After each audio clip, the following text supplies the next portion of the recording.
First Nations are just taking all this. Where do they think we're going to spend this money? We're going to reinvest it back into the area that we're from. In fact, we're probably better off opportunities than some of the corporations are, because corporations are going to take these money and they're going to take it out of Canada. As much as stewardship is critical, it's not putting food on the table, for example. That era of kind of the social stuff is gone, and it's all business now. Yeah, I'm taking my dirty fish farm money, my dirty forestry money, and I'm building houses for the elders. Yo, yo, ho, hey, yo, yo, ho, hey, yo. Ow, ow, ow, ow! Here we are, season 3, Rez Dog Walkers. I never thought we'd make it this far. I thought somebody would have told me to shut the fuck up by now, but here we go. BC Indigenous Resource Opportunities Conference was amazing. We had over 500 people. We sat down with the Premier. There's probably 5 other cabinet ministers there. And the networking that was going on was amazing. We're happy to announce that June 3rd to 5th in Nanaimo, BC of 2026, BC IROC will be happening again. Well, I was trying to take the summer off from the podcast, but there's so much going on right now that I had to call my brother Isaiah to come into town just so I could get some things off my chest more, I think is what it is. I mean, usually when you and I come together, it's to talk about salmon farming and coastal issues, but, there's so much fear-mongering going out in public right now about First Nations reconciliation. I've been getting caught up in some of the residential school denialism issues that are going on, and then the public backlash around reconciliation type deals where Snuneymuxw recently got some land returned back to them. Some other nations have had some park access returned back to them and have asked for some cultural times to close the parks from access to the public. And people are losing their shit. There's more parks in British Columbia than anywhere in the world, and because one park gets closed for a little while, the right side of the political spectrum is just going off. And part of me chalks it up to what it is. It's fundraising initiatives. It's let's scare people and let's get some political campaign funding going.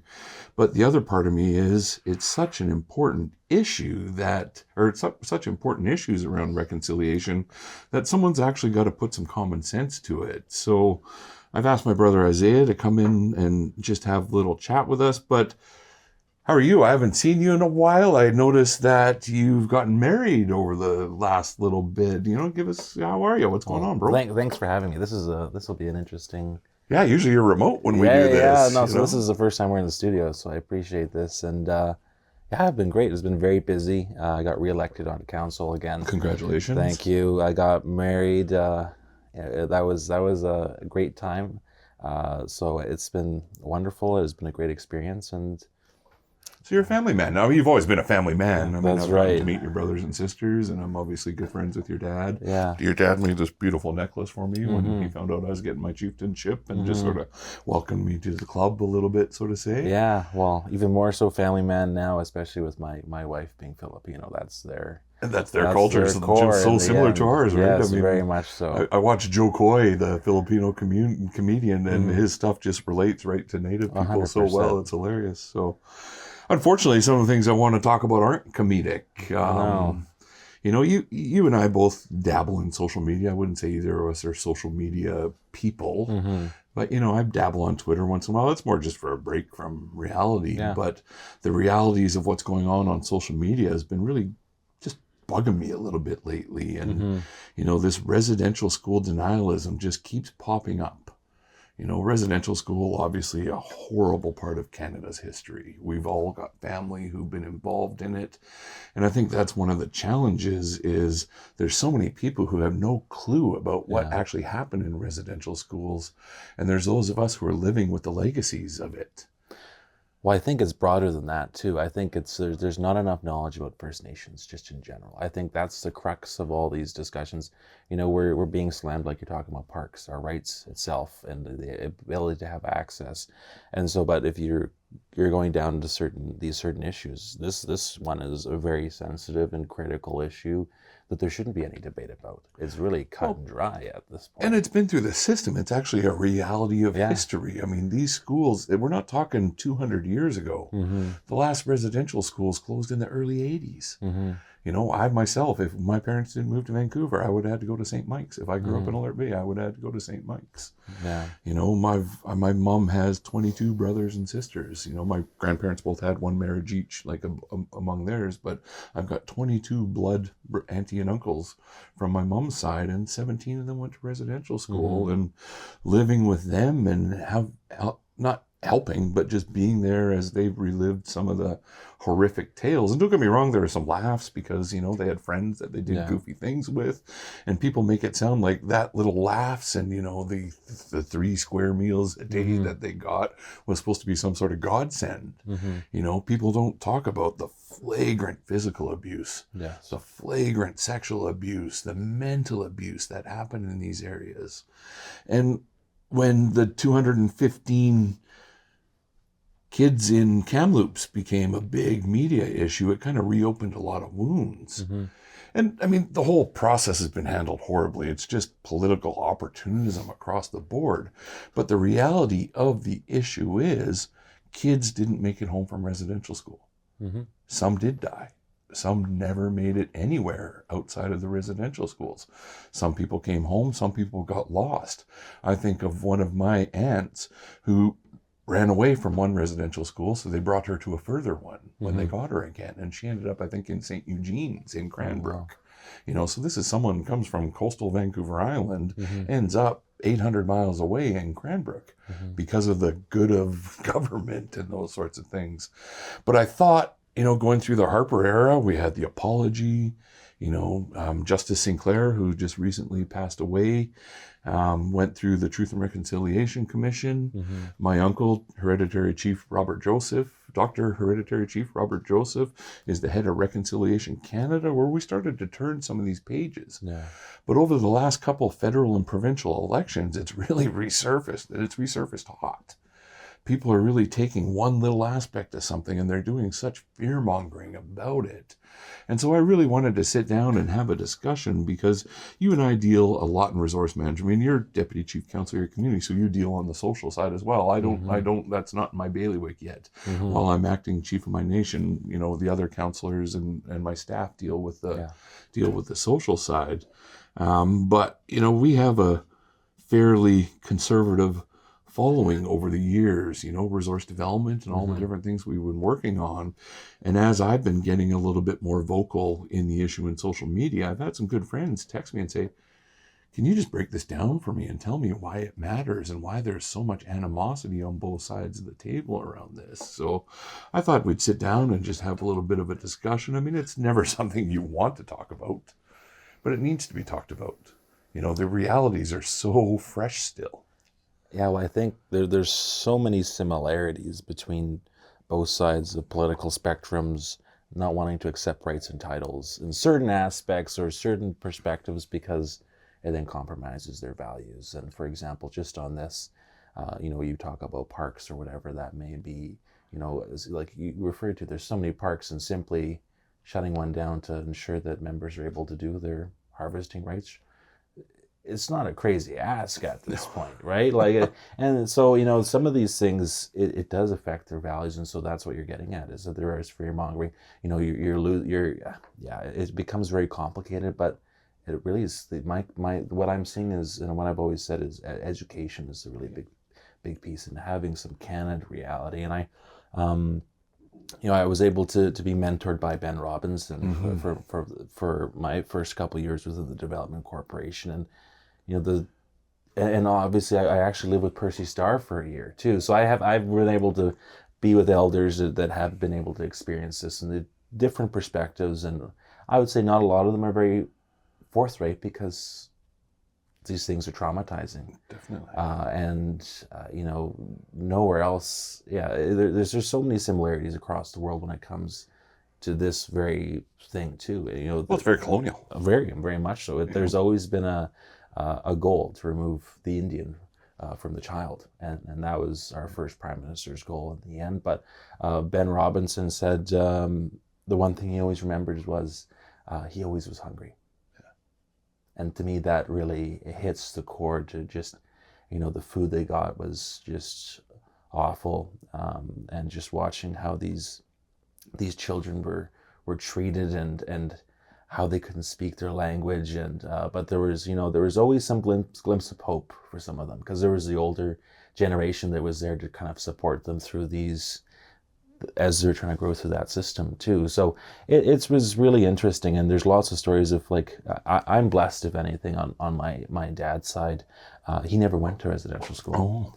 And so he was able to dodge it. Just outrun the Indian agent. He basically, he just jumped on a fishing boat with my great grandfather, and just, that's where he lived his life, and came home. But there's tons of my family have gone to residential school, like many other of our brothers and sisters, and it's a reality. So to me, it's, the graves are there. There's no question about it. And just for example, with a most recent, just the film that came out of Williams Lake First Nations with Chief Willie Stellar. Chief Willie, yeah. And the reality of that, it was such a great movie. Went to the Oscars, and so, the proof's in the pudding when it comes to what's actually happening, and those stories, that to me is an educational tool right there, to try to help people understand the traumas that people have gone through.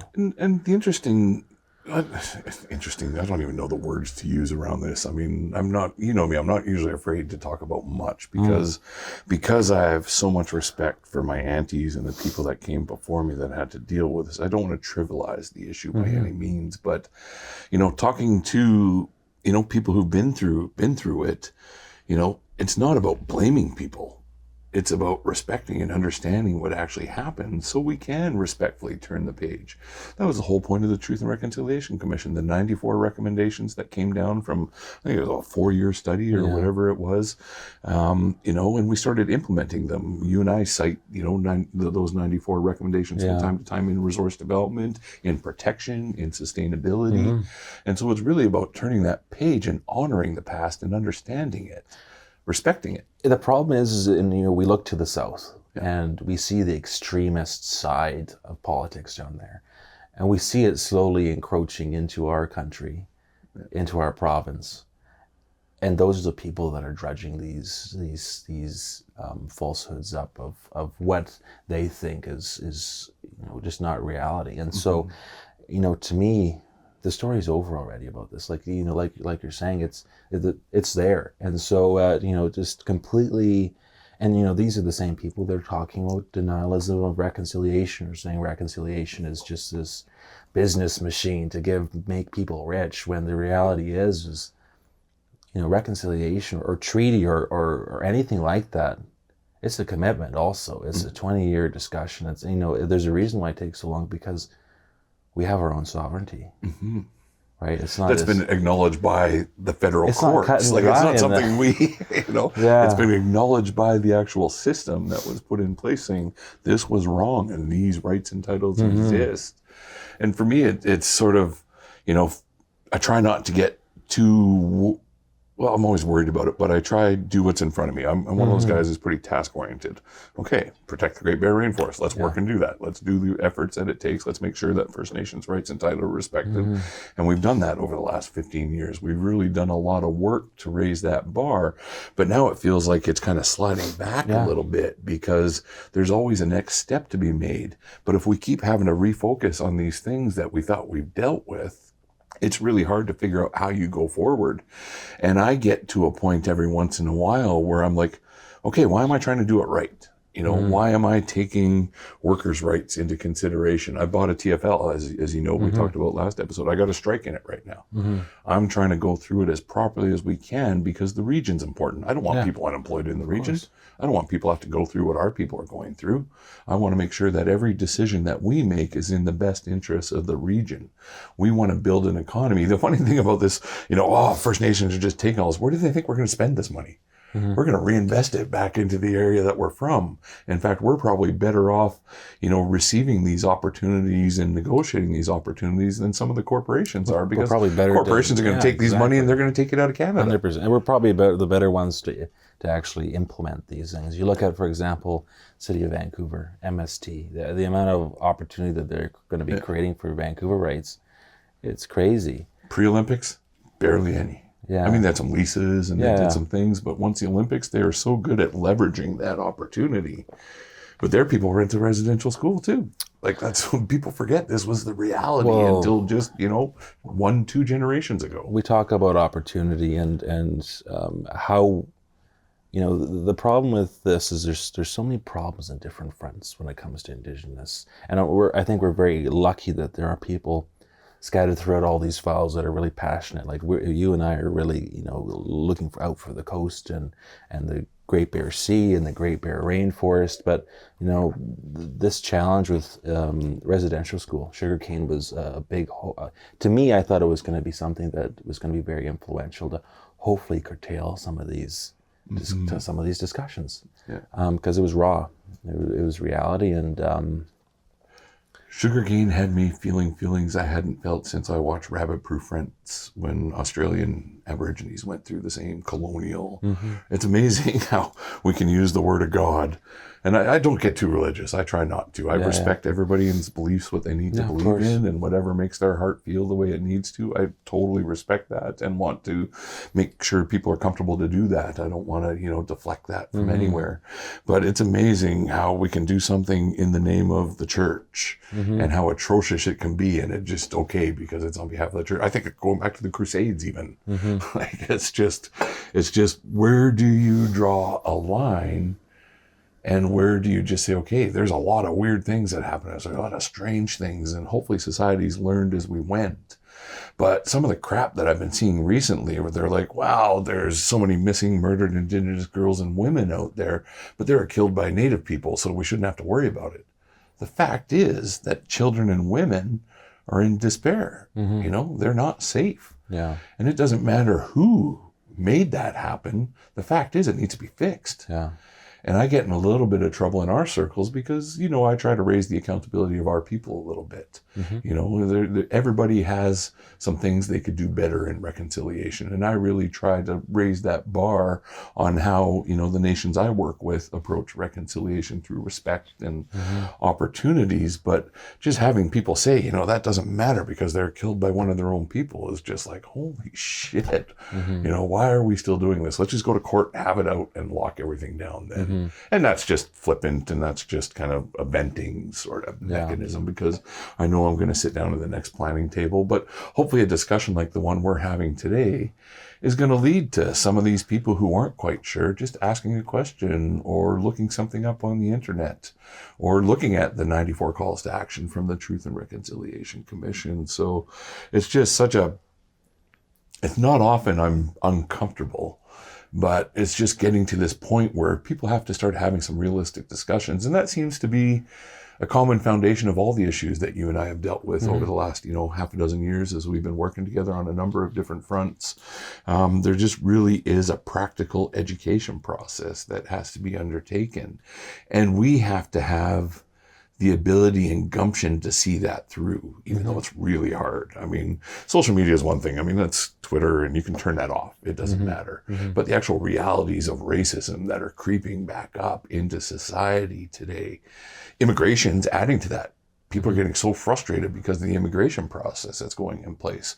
And I kind of joke like, okay, we're worried about immigration now. Well, 200 years ago, immigration seemed to be the greatest idea in the world. 100%. When they're coming over and fucking our people over and taking the land and all these sorts of things. Immigration's the greatest thing in the world. But now that we're opening it up and other people are starting to perceive that they're losing opportunities. And there is some challenges around immigration. I think the flow that's happened in the last little while has been challenging because, we're dealing with immigration issues in rural communities now. Before it was more of an urban issue.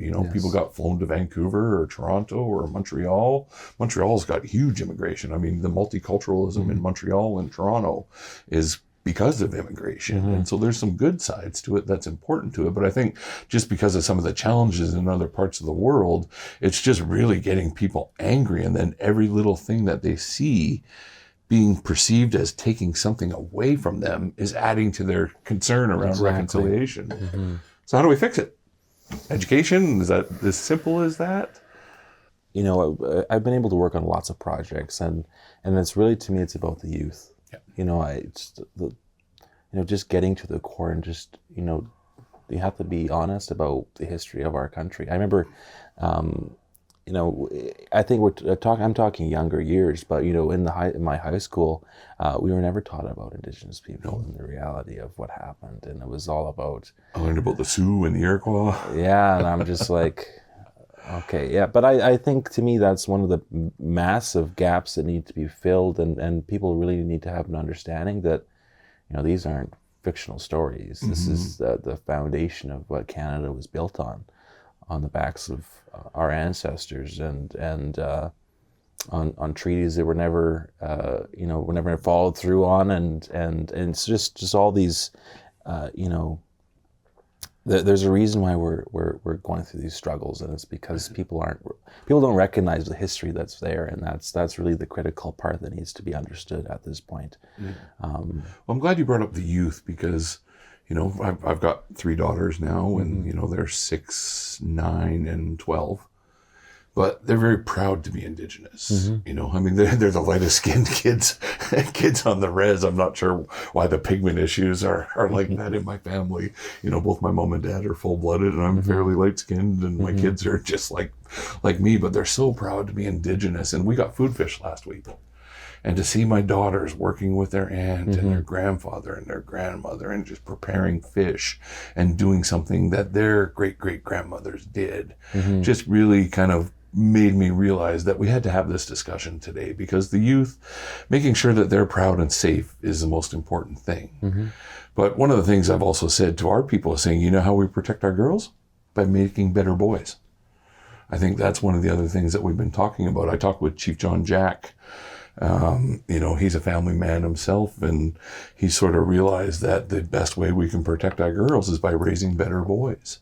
And that's where it's so important that these newer generations keep the families together, because through all the distress and issues and unemployment and alcoholism, which has been replaced by rampant fentanyl and all those other uses, families that stay together prosper a little bit better. And so there's really got to be a lot more initiative to just make sure families stay together. And that's where work and employment becomes so important. And that's 100%. Something you and I have been talking about with the federal government for years now.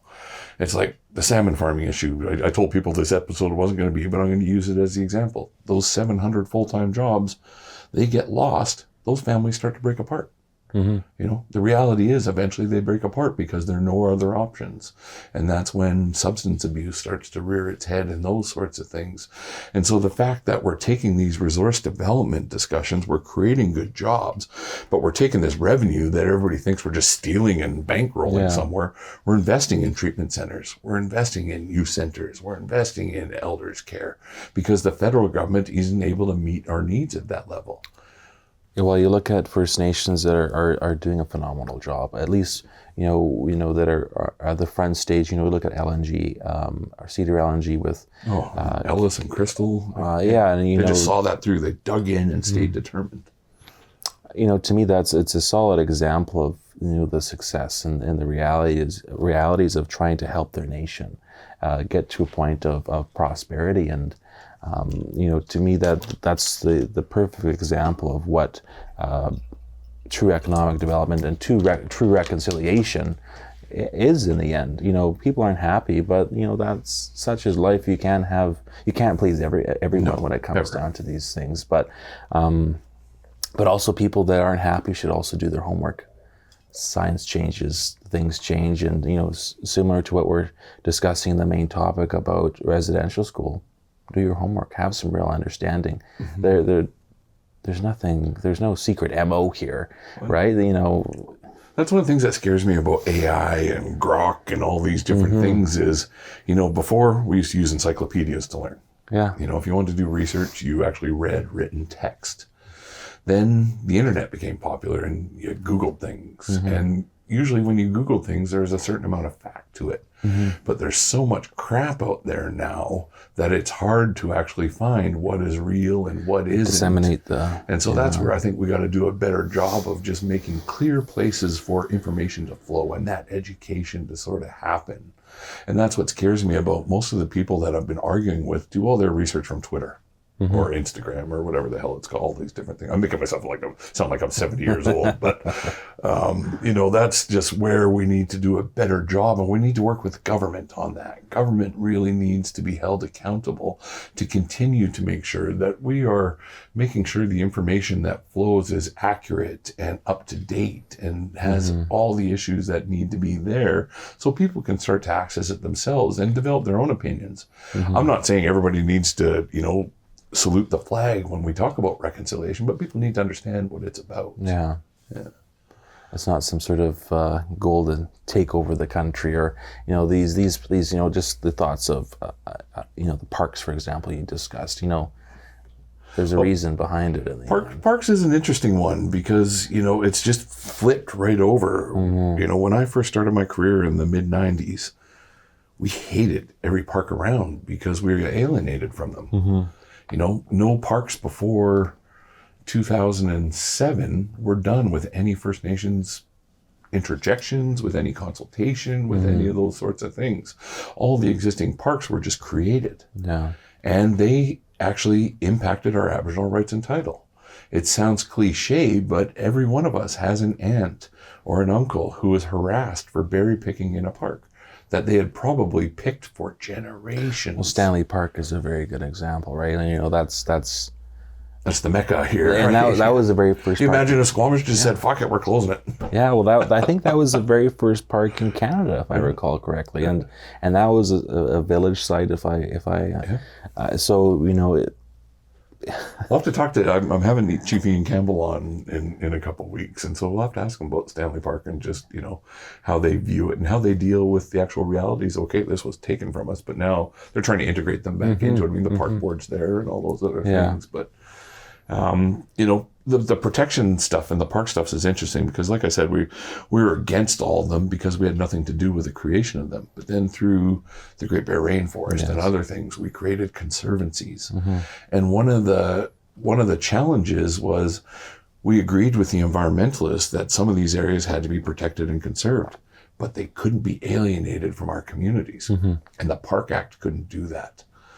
When we started Coast Funds, everybody wanted everything to be under the Park Act. And finally we stood up and said, yes, we agree with the conservation. We even agree with the locations, but we will no longer cede any more of our lands and resources and alienate them from our communities through statutory decisions. And so thankfully it actually started in, I think, Gordon Campbell was still the premier at the time. They realized that we had to build some legislation that actually respected First Nations rights and title, let alone the other opportunities that exist beyond forest development and mine development and those sorts of things. And so I really, this looking back 15 years, I just am really proud of the work. I mean, I didn't do much of it. I was riding people's coattails in those days. I was still pretty young, but the work that Gujau and Art Starrett and a lot of these great First Nations leaders before us, Percy Starr, just stood up and said, no more, we're not doing this anymore, to a point where the province finally said, okay, why don't we co-draft some legislation? The Conservancy Act, which protects the Great Bear Rainforest, was the first and only time that First Nations were able to actually hold the pen on the development of legislation that went through the House. I know there's been some smaller ones and some different ones that have happened recently, but that was the first time. I remember the first reading of it, we actually got invited to sit in the House. And it was just such a monumental occasion to have a piece of legislation being introduced that we actually had a hand in developing. Because as you know, as we deal with all the other Fisheries Act and all these things, that legislation is not set up to be cooperative with reconciliation. So it's interesting on now that we're making these advances around fisheries management and some of these things. We've got DRIPA in place. We've got all these different pieces of competing legislation that really need to be integrated. And that's where the conservancy stuff really comes together. The province has to become a little bit more accountable again on the education of how some of these protected areas are coming to be and how some of them need to be changed. I mean, I think we need to have areas for recreation, for relaxation, for being able to take in beauty. I don't think any First Nations community is saying take that away, but acknowledge our rights to do what we've done for generations and eons and time immemorial and all the other euphemisms that we use for that. And let's talk to the public about that, saying, okay, this is why we do it. The Tlaloquiet, for example, good friends of ours. We work with a lot of their hereditary chiefs. We work with a lot of their community. When that whale died in Pacific Rim National Park, they closed it down for a couple of days to rightfully deal with the whale and the spiritual side of that. And then it opened up. But the funny thing was, the tourists who showed up there for that part that was closed just walked 400 meters down the beach and got to enjoy the experience at another place. It's the fear-mongering of the people who weren't even there. You know, there's a couple of people specifically, and I'm not going to call anybody's names out. I am going to ask a couple of people to try to join me and have a conversation, you know, about their views with this, and we'll see if they take it or not. I mean, that's really my judge of character, is someone willing to have that discussion. And I try not to get pessimistic, but everybody's tough on a keyboard. Oh, 100%. You know, but if you want to sit down and have a real dialogue where some accountability's in there, where other people are going to see it and be a part of it, that's reconciliation. That's really where it happens. Well, you know, you look at our conundrum we have to deal with, and, you know, I think there is some real need to have some honest discussion about reconciliation. You know, we're not, it's not just one spectrum of this, the political aspect, you know, it's somewhat like all spectrums of the political aspect we're kind of dealing with. You know, for example, when it comes down to our farmers, for example, there's lots of people that just don't support us because it's against their perspective on the environmental side, but they support other First Nations, but not all First Nations in their sovereignty. And so, you know, that respect only goes so far until you start doing something that these people don't like. But, you know, it's such an interesting dynamic we have to kind of work with in all spectrums to try to, you know, work through them and get what we need to do in regards to how we're able to operate as First Nations just as a whole. So it's very interesting, these types of dynamics. And, you know, talking to Alexander Morton would be a wonderful thing for us. You know, true reconciliation. Well, you know, you can't just focus on one aspect. If you're the so-called scientist, let's have some real candid discussions overall. And, you know, I've seen posts about big pink salmon and big sockeye, and I'm like, they've always been there. You know, my dad has done we had a great season this year. It was great, and we're right beside salmon farms. Anyway, so I think there's lots of discussion, but there's lots of problems with it within a lot of these spectrums, and this, you know, it goes against the political values in the end, right? I think that's one of the reasons we created BCI Rock. I mean, I used to love, before I was married and had kids, I loved going to conferences because I got to see people and hang out and socialize and do all these great things. But then, you know, you start thinking, what am I actually taking away from this? And even when we first developed the first couple BCI Rocks, it was just, you know, let's bring some people together and have some discussions. And some of them took, some of them didn't.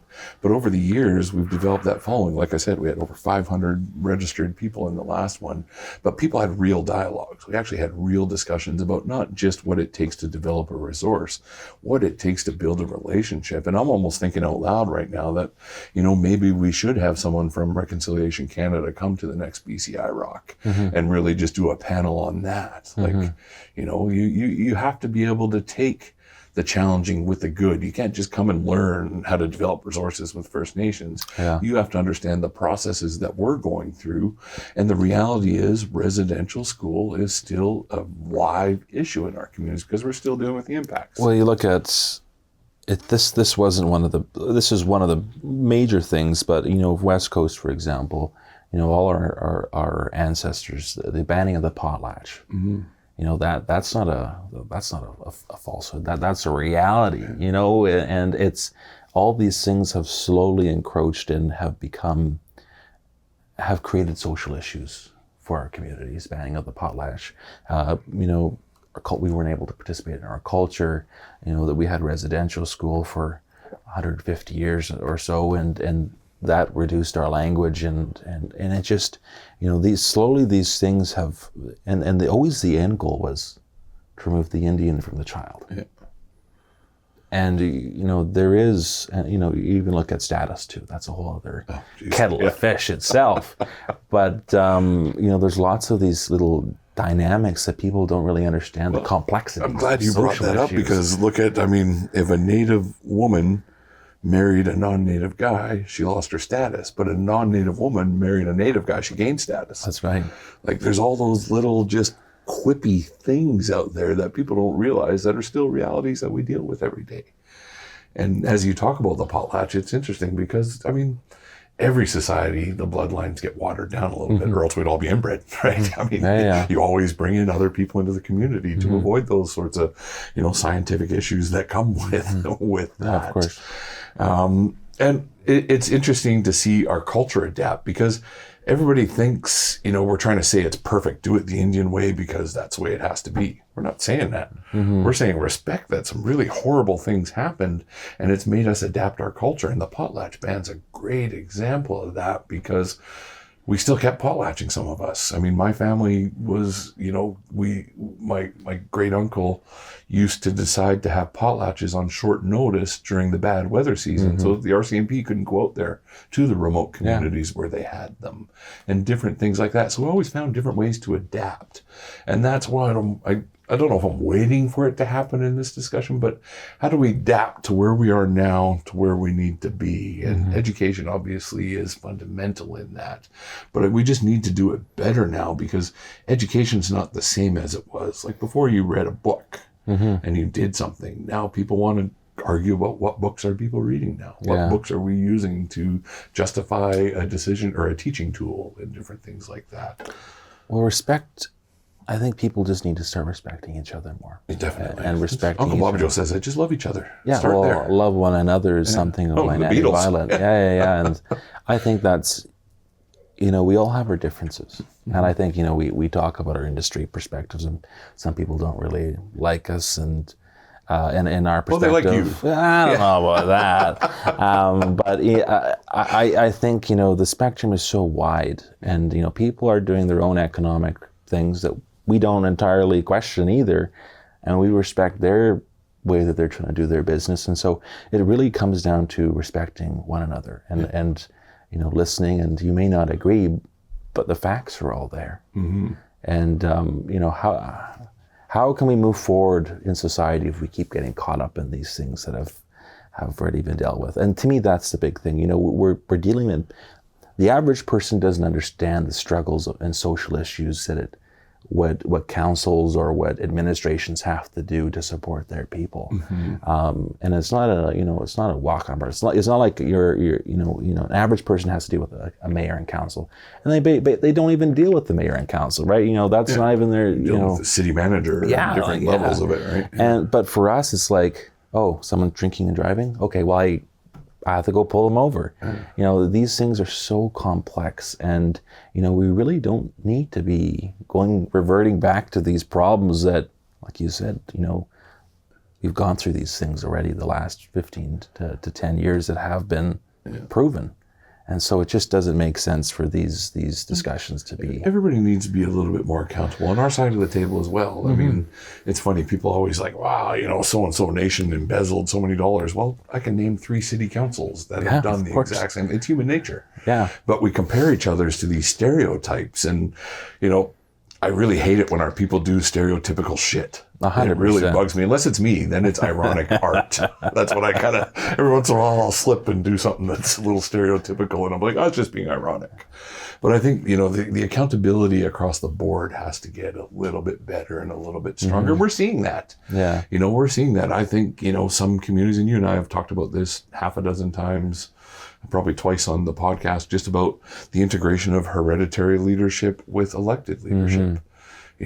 They both sides have to be accountable, and they have to realize some of the things that our communities are dealing with, and they need to be part of the solution, or they at least need to support the solution that's going forward. Just the same as any city council does. I mean, I'm building a new community in Campbell River, and I've had to deal with the regional district. I've had to deal with the city, and some of those relationships are very strained, you know, but I still need to develop my community. So I got to work through it and get through some of those things. So we've had a couple blow-ups over the years where it's like, fuck, we're not even talking to you anymore, to a point where, okay, we got to talk, because this is the reality. I'm taking my dirty fish farm money, my dirty forestry money, and I'm building houses for the elders and all these sorts of things.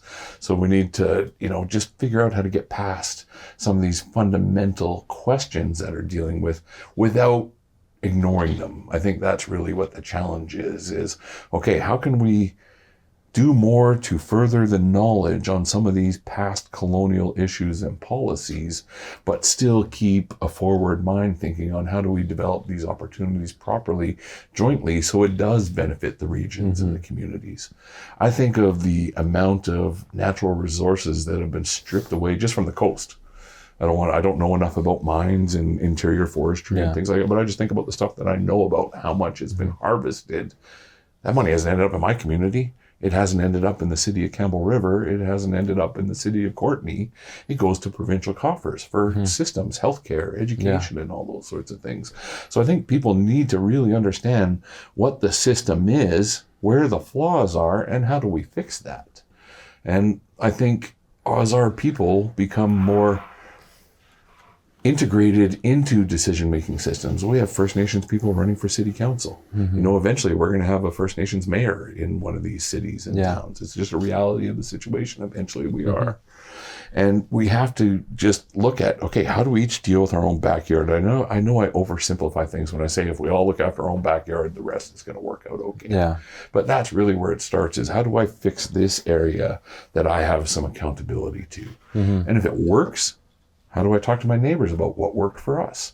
And that's where I really gained some optimism around that, because I think of young leaders like yourself, Willie Sellers, he's just an amazing leader. I think of John Jack, just amazing, young, educated leaders who are understanding not only where we fit, but where we need to continue to grow. And that comes to urban planning, it comes to rural planning, it comes to conservation. You know, we always talk about the 3.1 million hectares of conservation we did in the Great Bear Rainforest. Now we're doing the same for the marine environment. But we're going to do that while limiting the impact to existing fishing operations.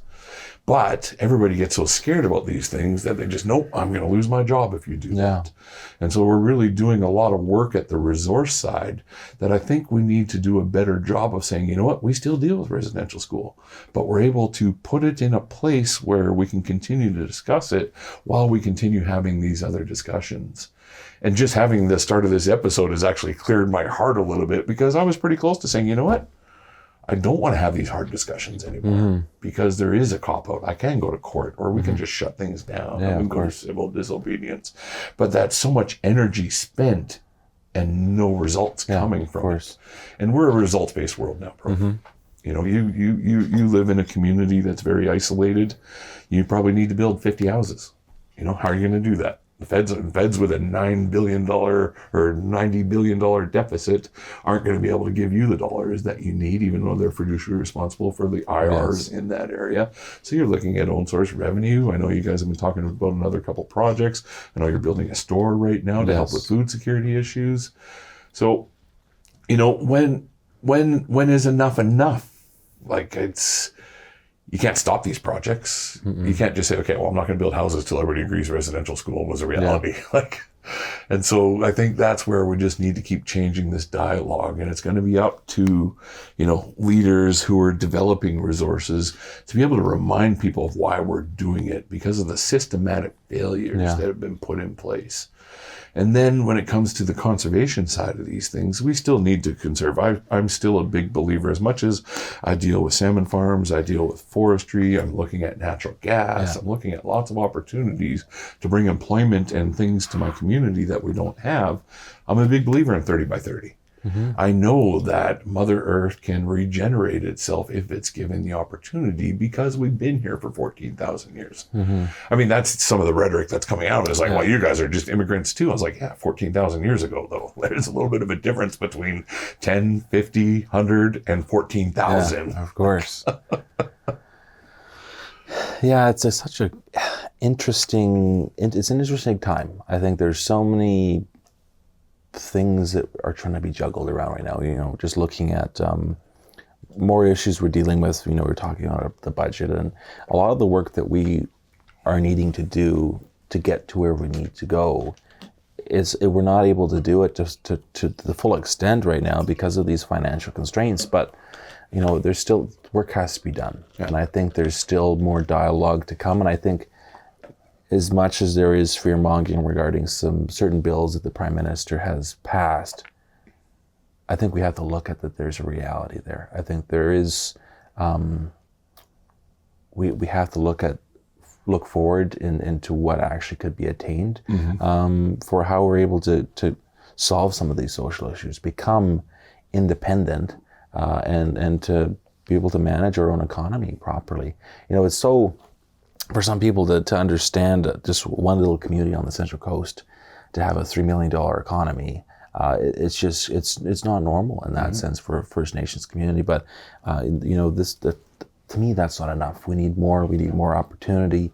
And so I think, you know, we need, but when it comes down to it, you know, most of the industry, or most of these people don't understand when it comes to us having to work with industry. There is always a learning when it comes to these things, and understanding, and it takes time, and I think over time we should be able to kind of hopefully get to a place where we're able to all work together without these issues coming up, because we have to look like, this is old business to me now to some extent. There's still more fights that we have to continue battling, and you know, it's not to say it's not important, but these people are getting distracted when they're getting distracted by the weeds when there's the whole forest we have to be looking at right now too, is kind of my concern. And I think that's part of the political strategy of some of the right-sided people. Well, they're taking your rights away.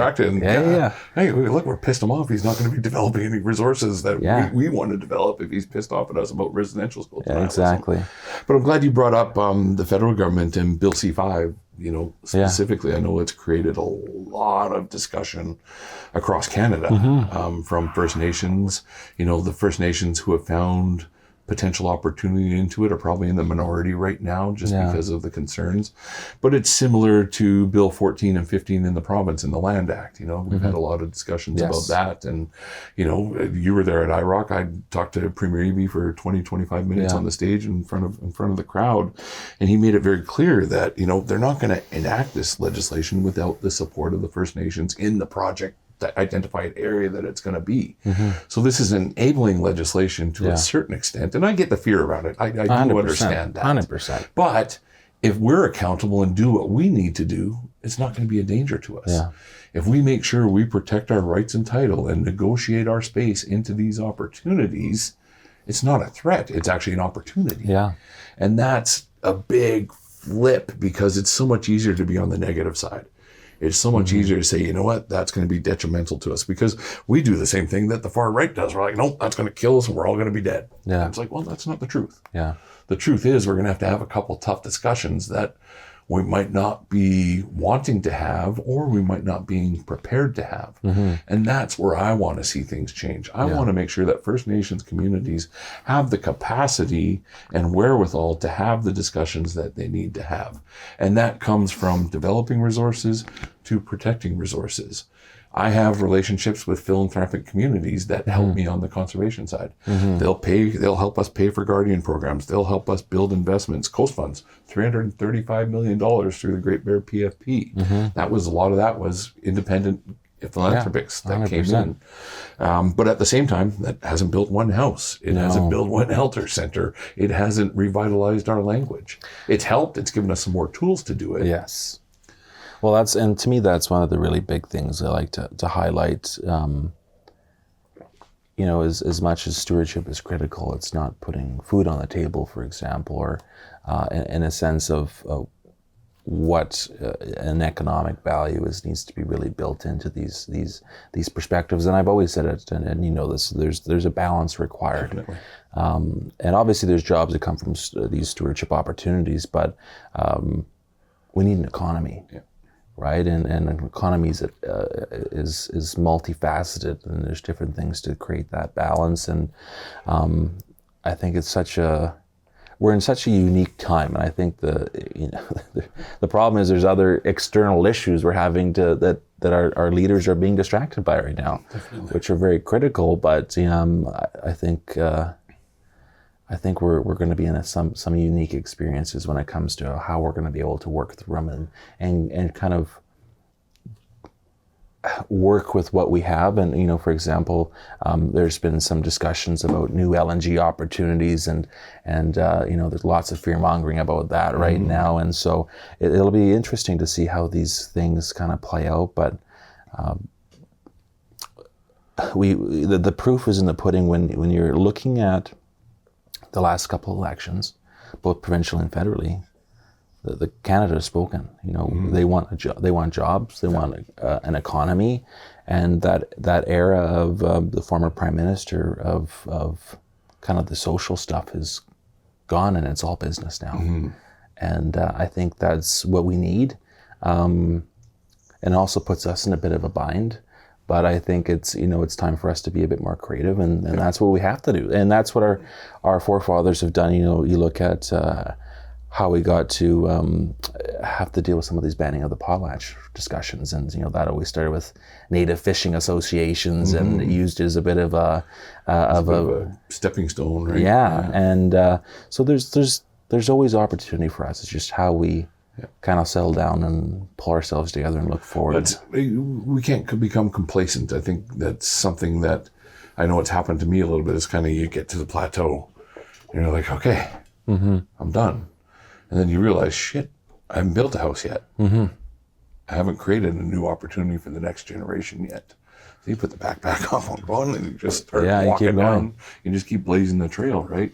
But the fact is, so many people are blazing these trails in different places, and they're going to end up getting closer to the same thing. Yeah, of course. You know, I think of the work we've been doing. Again, you know, Coast Funds in the Great Bear, we created 1,100 jobs not dependent on the development resources. That doesn't mean we stop developing resources, because if we lose the 1,500 jobs that we have in that, it's a zero-sum game. We're not getting ahead. 100%. And that's where that balance is so important. And I think that's what we need to look at with some of these other more public issues around residential school and immigration, is where do we find that right balance, and who's afraid to have the conversation, who isn't, but who's going to listen to that conversation as it's happening. I know that's something I try to be more cognizant of, is there are people listening to the little nuances. We've learned that through the last couple of conferences and various venues that we've hosted, is people really want to have a chance to understand.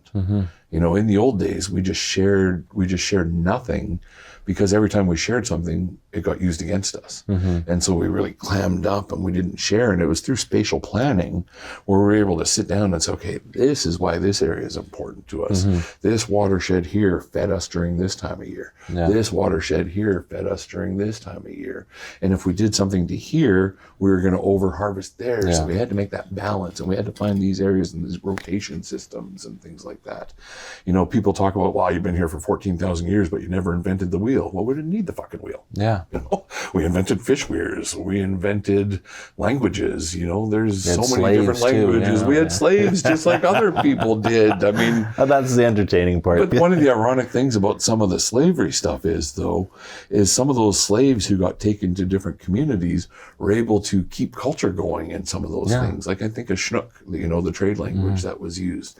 That was based on just different people who made it to different communities and some of those integrations that happened. So, I mean, there's things that obviously in today's society wouldn't have been acceptable, but over time, that's why the world evolves. That's why society evolves. I mean, we don't want slavery anywhere anymore. I don't want to go to raid to Clem. I was up in Clem too. I didn't come home with any people. You guys didn't keep me. Well, you wouldn't get much for me nowadays anyway. But, you know, these are things that did happen in the past. And, they're realities. They're part of the realities that need to be part of the discussion. But none of that changes the fact that colonial policies raped, beat, and mentally abused children. And so that's kind of the full circle of it. I mean, that's where, it is tough because there are so many little nuances that people can use as cannon fodder. Yeah. Well, I don't need to talk to you because that happened. Well, that doesn't change the reality of the situation. It changes the fact that I need to be more accountable and accept the fact that slavery happened in some of our communities. Raids happened. But everybody talks about this raiding stuff like we warred every day, every year, every month. We would all speak one language if we warred as much as we did because somebody eventually would have kept fighting till they won. We had wars over areas. Those areas would go back and forth, just like any society in the world. But it wasn't a yearly, daily thing. These are like blips in the 14,000 years that we existed. And the easiest way to recognize that is because there's distinct languages that exist. So, dude, I always appreciate that you're here when we need you. As Rez Dog Walkers is going into season 3, I'm going to start getting out of my comfort zone and actually talking to people that I don't know regularly. I mean, I've been lucky enough that I know some pretty cool people and they've been willing to sit down and blab with me for an hour about issues, but I'm still hoping you're going to ride shotgun every once in a while and we'll get a couple guests on. We'll get some live, healthy debates going. I'm not interested in trying to show up anybody. Oh, no, that's not true. I used to be, but now I'm interested in just having dialogues. I think I've gotten to this point in my life where I just want to make sure that everybody has a chance to understand where I'm coming from. And I hope in return that I'm doing the same. I want to understand, okay, where is that concern based? Why is that a fear to you? And let's have a chat about that. And I don't mean that in a Dr. Phil, like let's figure it out now, but let's create a relationship where we can just keep talking about this over time. It's not like the old days where you grabbed a case of beer and got over something. You need these discussions to just keep moving and keep evolving. Yeah, of course. So what's next on your I know we're getting close to time here. And like I said, I appreciate you being here, but what's the next couple months look like for Isaiah? Oh, I'm still trying to figure out what I'm going to do today at this point. But no, it'll be busy over the next couple of months. Obviously, I think we're going to be heading to Ottawa probably sometime soon, having more discussions about economy. And maybe a quick trip to Edmonton. Yeah, of course. And but yeah, I think it'll be busy. I'll be taking a holiday in October over to the Philippines for a little while. And that's right, new bride. Yes. So I'll be relaxing for a bit, but there's so much work to be done, and there's lots of opportunity, and there's lots of little things I'll be working on over the next short while. And resource opportunities right now is the thing that has piqued me the most with certain discussions, obviously with the Prime Minister has made public and in a sense of bills and stuff. So I'm interested to try to dive into some of these discussions, see what opportunities that, we could seize and try to see what we're able to make of it in the end. So it's an interesting, busy time for a lot of people. It's cool because I don't think we're going to have to reinvent the wheel when we go to Ottawa next time. I think we've done an effective job over the last number of years of moving many of the discussions and dialogues. And so while there's a new Prime Minister in place, there's a new cabinet in place, most of the bureaucrats are still the same. So we're going to go talk to them and just say, okay, this is where we left things off, before the election. Now we need to pick those discussions up. And I'm kind of looking forward to that. It's kind of like going back to school. 100%. Like, who's there? Who are we going to hang out with? Who's going to piss me off? Who am I going to want to hang out with more and pick their brain on things? So again, thank you always for being here. I hope we'll see you at BCI Rock this year in June. I know you've become a bit of a mainstay for that. It makes it onto your calendar. I look forward to getting up to Clem too. I know you're going to come down for my potlatch in November. So, we're definitely going to see each other lots, and I hope our viewers get to see you again soon. Sounds like a plan. All right. Thanks, brother. Thanks. Rez Dog Walkers back in the studio, season 3. Like I said, this year, we're going to try branch out. I've had some great discussions with a lot of great people, and now we're going to start having some more discussions with some more great people, but we're not going to be as sure as where they're going to go because it's not going to be someone that I know enough to be able to say, okay, this is what we're going to talk about beforehand. We're always going to have a bit of an idea. I'm never just going to be shooting from the hip here, at least not yet.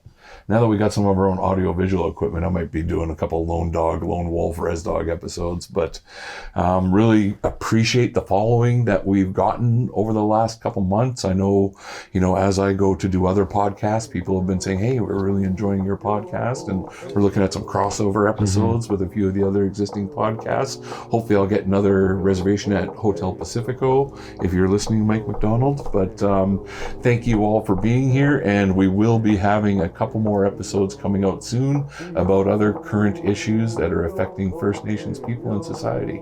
Thanks for being here. Ow, ow, ow! Yo, yo, ho, hey, yo. Yo, ho, hey, yo. Hey, hey, hey, yo. Chemical.